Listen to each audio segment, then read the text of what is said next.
are some of the best known VCs in the game, like Draper Fisher Jurvetson, Founders Fund, and Lux Capital. Please join me in welcoming Joe.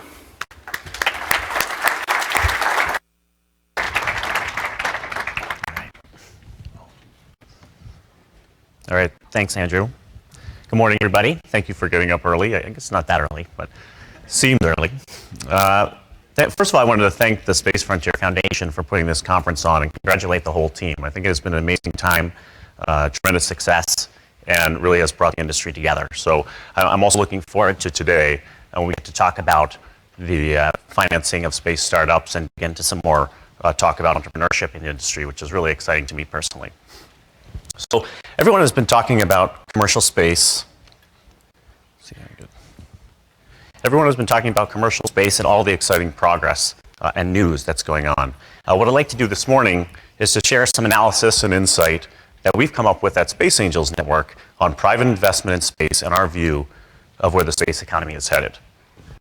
At Space Angels Network, we see a number of quantitative proof points that show how the space economy and the space investment market is maturing.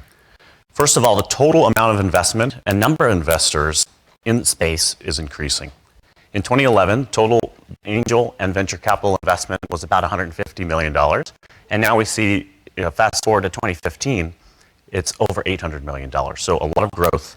The number of venture capital investments, there's been 70 venture capital firms investing in one or more space startup in 2015. That's a 4 times increase from the year before, 2015. Also, there's qualitative indicators of the growth and maturation of the market. We've seen in 2016, space companies just recently graduate from some of the top tech incubators like Techstars and Y Combinator.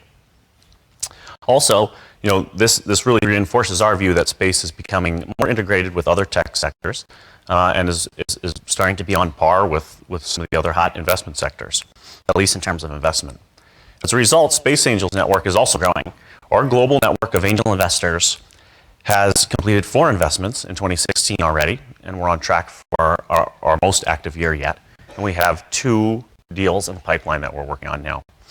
We've also seen 100% year-on-year growth in the membership of in our network. So these are individual investors that are accredited investors who are including space in their asset allocation.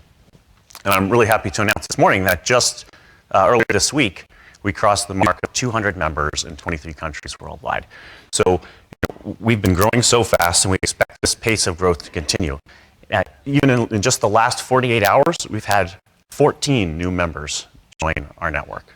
Yesterday, we held a lunch for local Seattle angel investors who weren't necessarily able to make it for the whole conference, but it was sold out with a wait list of people in the local investment community who are interested in space and wanted to learn about it. So it's really exciting.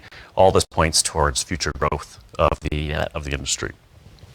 When we first started Space Angels Network 9 years ago now, most space investors were driven by their excitement for space technology, just being involved in something cool or exploration. Today, though, space investing has evolved from a high-risk passion play for a few visionary investors, and in 2016, it's part of a sophisticated and deliberate investment thesis by more and more of the world's leading investors. So it really is becoming more sophisticated, and investors are taking space more seriously today. As a consequence of the increase in the number of investors, space investing itself has also become more competitive. Angels and VCs are jockeying and lobbying to be part of the best deals. And this trend is towards more of a seller's market in the space investment community. It's a total flip from just a few years ago. Investors held all the cards. They were the ones who really controlled the conversation. Now startups have more power because there's more investors trying to get into these deals. And that's despite the fact that there are more deals happening too. So there's more companies, more investors. It's getting more competitive. And alongside of this increase in activity, we've also seen a dramatic increase in the standards that investors have for space startups. These are sophisticated investors entering the market. They have high expectations, they do more due diligence, and they have more experience investing in startups. They evaluate companies differently. They apply a very critical eye towards these companies. So there's no pass for space startups because they're cool. Business fundamentals matter, and investors are going to be very critical when they evaluate them. So given how dynamic this market is, we did some clean sheet analysis of the space economy to make sense of it for our members and give ourselves a roadmap for how to invest. So this is a brand new look at how to segment the space economy in a way that's mutually exclusive and collectively exhaustive. This new framework that we've developed is based on the concept of a geography, although not in the traditional sense. There are 3 geographical regions: terrestrial, in space, and planetary. Terrestrial markets are businesses that create value on Earth. It's the largest and most mature market.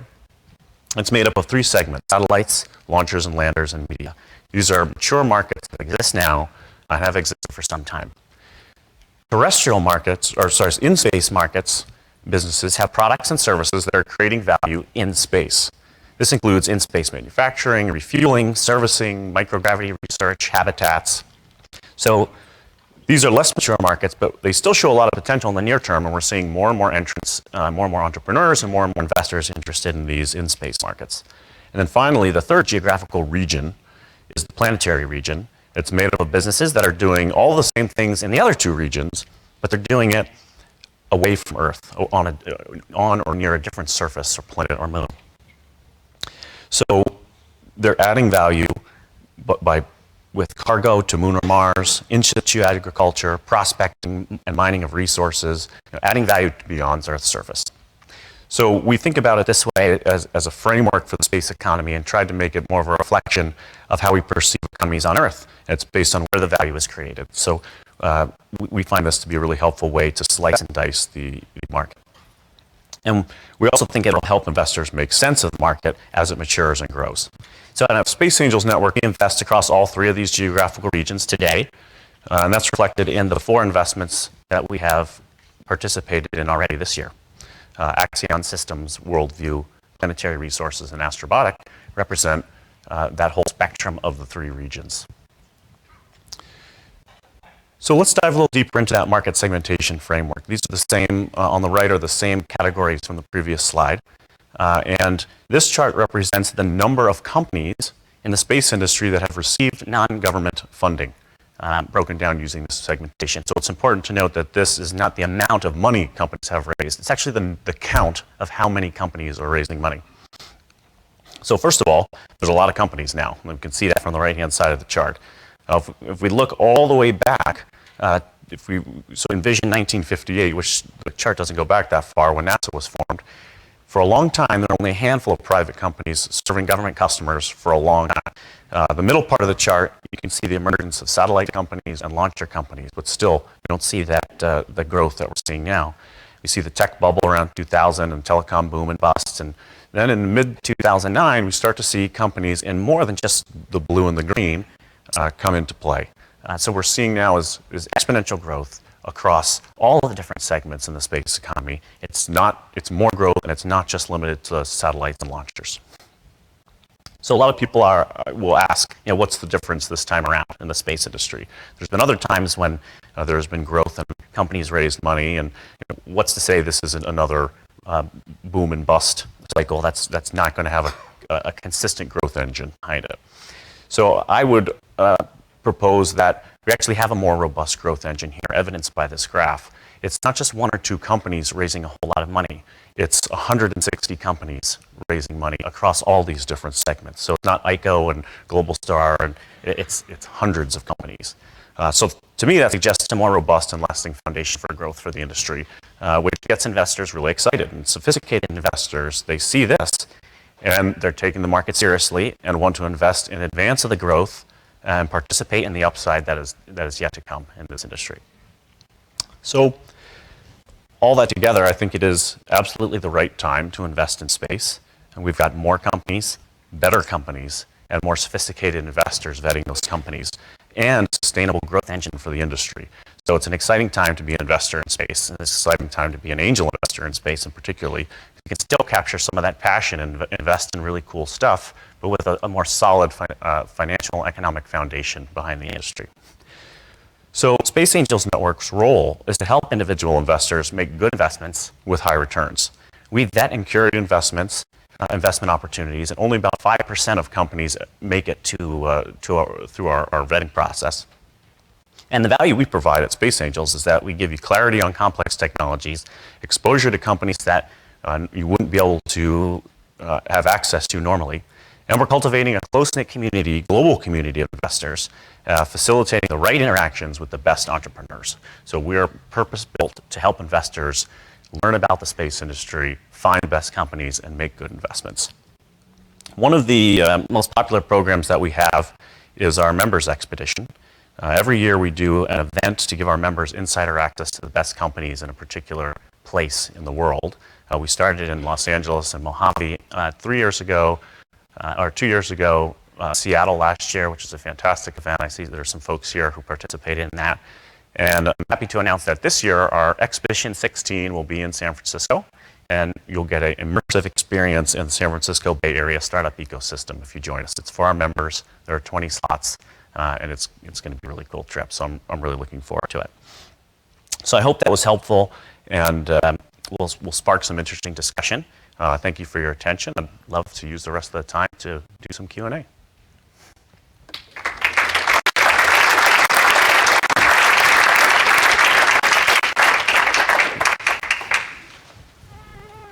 Good morning. I'm John Hunefeld, and I have the pillar boat model back there.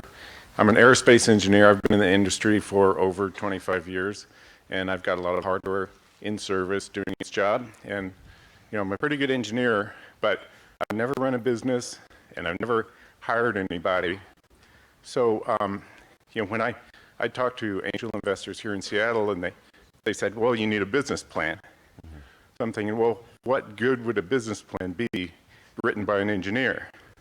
So is there something that you can do to help build the kind of teams that could do a successful startup and make connections with business people, with engineering, with marketing, etc.? Is that part of what you do, or it seems like in your comments you're mostly investor focused? We are. So we serve, it's a great question, by the way. Thank you for asking it. Our service is to the investor community, but in an industry like space, we can't help but help, have to influence and help the entrepreneurial community as well. Well, that's not our focus. There are other groups that are focused on what you're asking for, and I think in particular, the Space Frontier Foundation, the NewSpace Venture Labs with Jeff Matthews around here somewhere. I think that's the focus, to help entrepreneurs become investor ready. So there are other groups out there that can definitely help. Sounds like maybe I'm in the right place then. You are definitely in the right place. Right, yeah. thanks.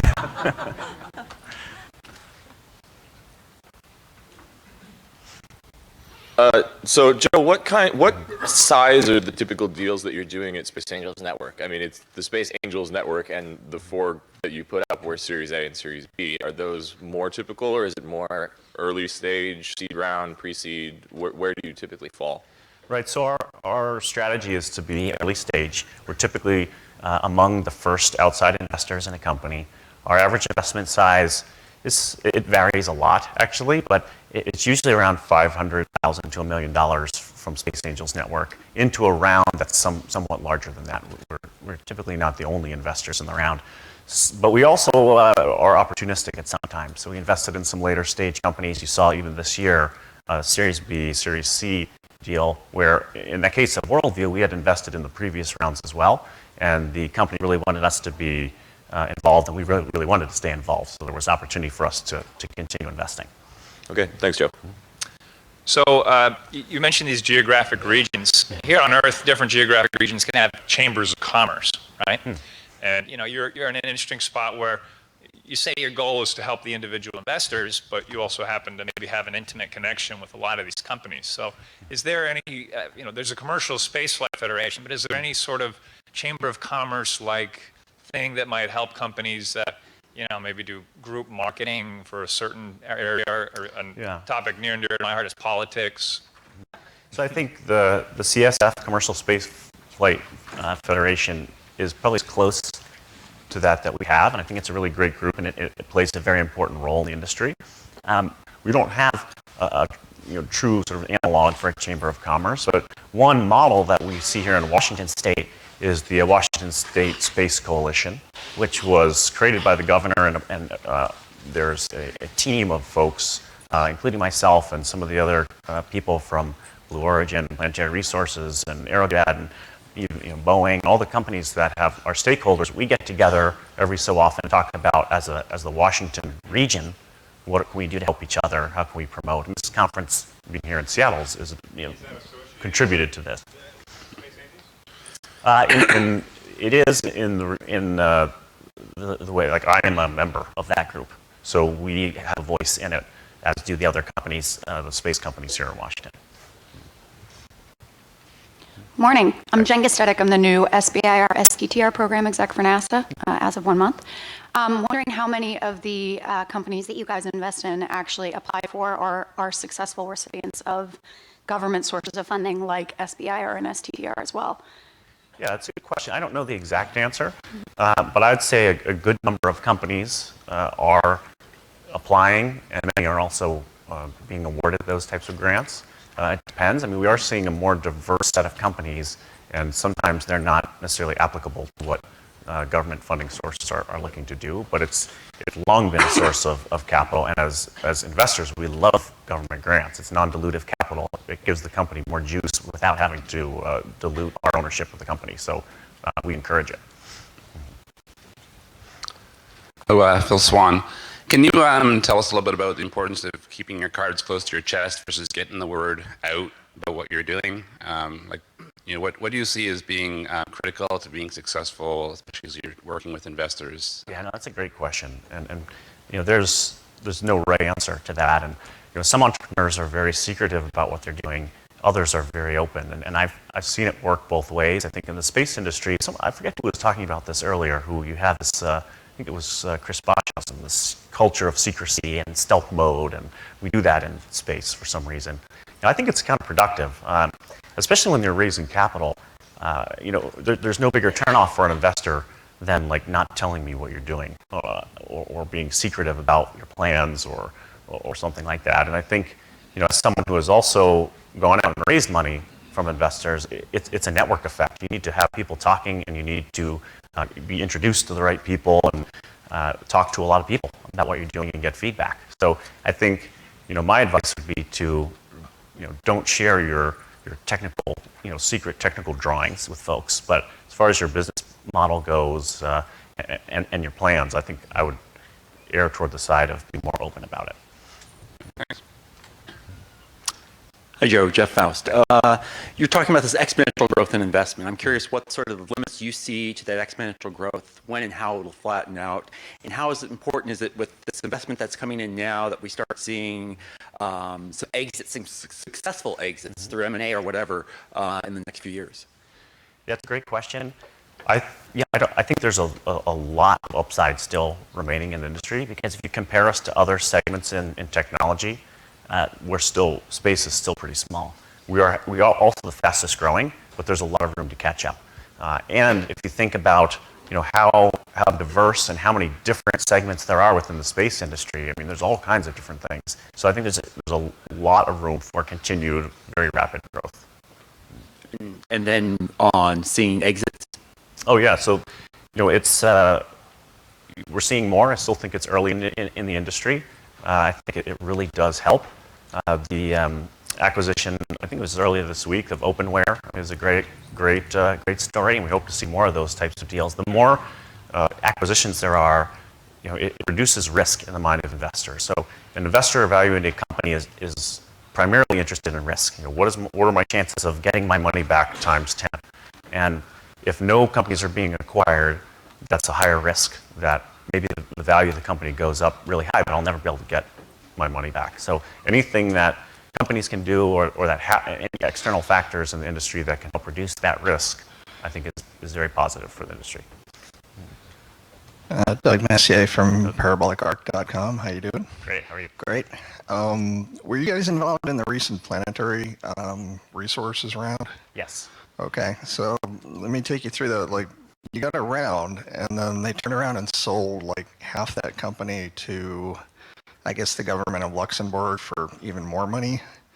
And then they're getting hundreds of millions or possibly more from the government of Luxembourg, and to do a lot of their basic R&D. So can you comment a little bit on the involvement of these non-traditional governmental roles, such as Luxembourg and Abu Dhabi and New Mexico? How big a deal is that in terms of getting these commercial companies off the ground? Right, sure. I mean, it's similar. The way I understand it is the Luxembourg government is providing capital to a Luxembourg entity. So it's overwhelmingly positive from an investor perspective in that particular case. But we think about this in a very similar way to the SBIR funding. Some of that government funding is non-dilutive, but in the cases you've mentioned, I think these are actual equity investments that are made by a government.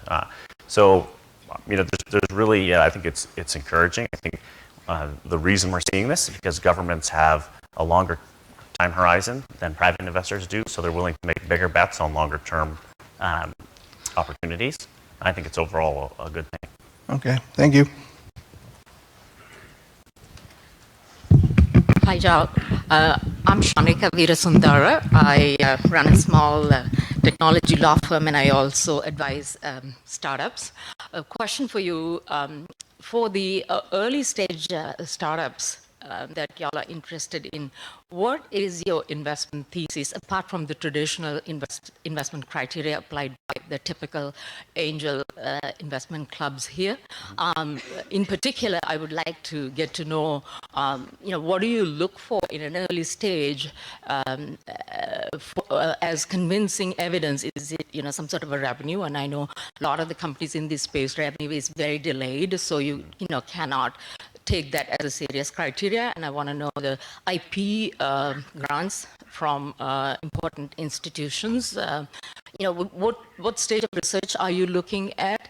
And the other thing is what sort of partnerships? And what I want to know is what are the key highlights or the attractive criteria that you find in a very early stage company? Yeah, so I'll take a crack at that. Our thesis really is to find companies. So we look at the market as we see it developing, and we have to look ahead and say, okay, what is going to be happening in the next 5, 10, 15 years? What are the gaps in that roadmap going forward? And we'll try to find companies that can fill one of those gaps. So right now we see a lot of investment and activity in the Earth observation market. So what are some of the things that contribute to that? We know that market is still developing, but if there's a company that really has a chance to help grow that market or participate in the growth of that subsegment, that's what we're looking for. So companies that really fit into our view of the market and where it's going to be going. And as far as what we look for, I think we try to be very objective and look at space companies just like we would look at any other company. I think not all early stage companies have revenue, but we want to make sure that there is a credible path to building a big valuable company. If that's revenue in 6 months or revenue in 3 years, it kind of depends. It depends on the market and what's going on. I don't know, does that help? It's kind of a complex question. Yeah, what about IP and strategic partnerships and things like that? Right. So we do look at IP. It's important. A sustainable competitive advantage of some kind is really important, and partnerships are important as well. And back to the SBIR comment. So when we're seeing there's a potential government customer that's providing a grant, we see that as a positive. Or we're also seeing now big companies.